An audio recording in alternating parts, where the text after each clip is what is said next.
Good morning બાળકો. ચલો આજે પણ આપણે કંઈ નવું શીખવા આવી ગયા. તો આજે પણ સરવાળો અને બાદબાકી શીખીએ. સરવાળો અને બાદબાકી શીખીએ. બરાબર, સરવાળો અને બાદબાકી પણ કંઈક અલગ જ રીતેમાં.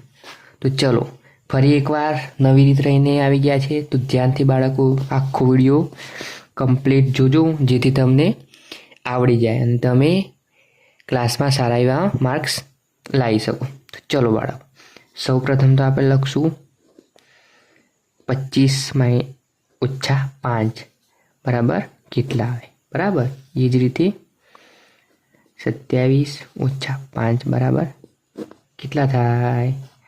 એ જ રીતે 28 ઓછા 5 બરાબર કેટલા થાય. એ જ રીતે 26 ઓછા 5 બરાબર કેટલા થાય. બરાબર, એ જ રીતે આગળ વધશું.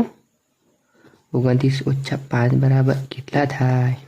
તો ચલો બાળકો, આ રીતે ગયા વિડીયોમાં તમને શીખવ્યું હતું ને, એ જ રીત છે પણ થોડું અલગ છે. ધ્યાનથી જોજો, તમને આવડી જાય. તો ચલો બાળકો, ફરી એકવાર આપણે ધ્યાન રાખીને જોઈએ. તો ચલો બાળક, અહીંયા કેટલા છે, આપણે આ સંખ્યાનો સરવાળો કરવાનો. 5 ને 5 કેટલા થયા બાળકો, કેટલા થયા 10. અહીંયા લખશું. બરાબર, હવે 10 અંકની સંખ્યા છે તો આપણે કઈ સંખ્યા જોવાની, પાછળની સંખ્યા. બરાબર, તો પાછળની સંખ્યા આપણે અહીંયા લખી દઈશું. પછી આપણો જવાબ પૂર્ણ થયો નથી. હવે આગળની જે સંખ્યા હતી એ આખી એમને અહીંયા લખી દેવાની. બરાબર, એ જ રીતે નીચે જોઈએ. તો 7 અને 5નો સરવાળો કેટલો થાય બાળકો. 7 પછી 8, 9, 10, 11 અને 12. 12 લખી દીધા અને આગળની સંખ્યા એમની એમ અહીંયા લખી દેવાની. બરાબર, તો આ બંનેમાં પાછળનો અંક કયો છે 2, તો અહીંયા 2 લખી દઈશ. એ જ રીતે હવે આગળ વધીએ. તો 8 અને 5નો સરવાળો કેટલો થાય બાળકો. 8, 9, 10, 11, 12 અને 13 કેટલો થાય બાળકો. 13નો આંકડો પાછળનો કયો છે 3 અને આ સંખ્યાનો આગળનો આંકડો 2, તો 23 જવાબ. ચલો એ જ રીતે આગળ વધીએ. 6 અને 5નો સરવાળો કેટલો થાય બાળકો. 6 પછી 7, 8, 9, 10 અને 11 કેટલો થાય બાળકો. 11. એ જ રીતે હવે આ સંખ્યાની આગળની સંખ્યા અહીંયા લખી દેવાની સૌપ્રથમ, અને આ સંખ્યા અહીંયા લખી દઈશું. ચલો આ સંખ્યા હવે કોને શોધવાની, તમારે, અને કોમેન્ટમાં જરૂરથી જણાવવાનું તેનો જવાબ સાચો કે ખોટું. તેના પરથી તમારે નક્કી થશે કે આ રીત તમને આવડી છે કે નહીં.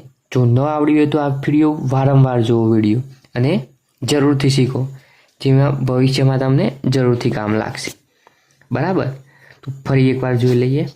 તો 25માંથી 5 જાય તો કેટલા રહે 20. બરાબર, સાચું છે. તો લાંબી ગણતરી થઈ જશે. ચલો 25માંથી 5 જાય તો 20, આ જવાબ સાચો. બરાબર, એ જ રીતે 27માંથી 5 જાય તો કેટલા રહે બાળકો 22, તો આ પણ આન્સર આપણો સાચો છે. એ જ રીતે નીચે 28 ઓછા 5 બરાબર કેટલો જવાબ આવે તો 23, તો પણ આનો પણ જવાબ સાચો છે. બરાબર, 26 માઇનસ 5 એટલે ઓછા 5 બરાબર 21 જવાબ, તો આનો પણ આન્સર સાચું છે. આ આન્સર તમારે જાતે શોધવાનો. બરાબર, ફરી એકવાર સમજી લઈએ. આ બંનેનું સરવાળો લખવાનું. અહીંયા આપણે લખ્યો 10. બરાબર, તો એમાં પાછળનો અંક અહીંયા લખ્યો અને આ સંખ્યાની આગળની સંખ્યા હતી અહીંયા એની એ મૂકી દીધી. એ જ રીતે નીચે આ બંનેમાં આગળની સંખ્યા પહેલાં લખી દેવાની. બરાબર, અને આ બંનેનો સરવાળો કર્યો અહીંયા કેટલા આવ્યા 12, તો 12ના જે એકમનો અંક હતો અહીંયા લખી દીધો, તો જવાબ સાચો. એ જ રીતે અહીંયા આ પહેલાંનો સંખ્યા મૂકી દીધી. 8 ને 4 12 ને 1 13નો આન્સર આવ્યો. પાછળનો અંક હતો એકમનો 3 લખી દીધો એટલે જવાબ સાચો. એ જ રીતે નીચે 2 ના 2 અહીંયા મૂકી દીધા હતા પહેલાંથી. 6 ને 5 11 થાય. 11માં પાછળનો અંક કયો હતો બાળકો 1, તો અહીંયા 1 લખી દીધો, જવાબ આવ્યો 21, તો આ સાચો. અને આ જવાબ તમારે કોમેન્ટમાં જણાવવાનો છે જરૂરથી. અને આ વિડીયો ગમ્યો હોય તો જરૂરથી લાઈક આપજો અને તમારા મિત્રોને શેર કરજો. અને જો આ વિડીયો ના સમજણ પડી હોય તો 2 થી 3 વાર જોજો, અને 2 થી 3 વારમાં સમજણ ના પડે તો 4 થી 5 વાર જોજો, પણ જરૂર આ રીત શીખજો. તે તમને ગવર્મેન્ટ એક્ઝામ આપવા જશો ત્યારે પણ તેમને ઉપયોગી બનશે અને જરૂરથી કામ લાગશે. અહીં વિડીયો પૂર્ણ કરીએ છીએ.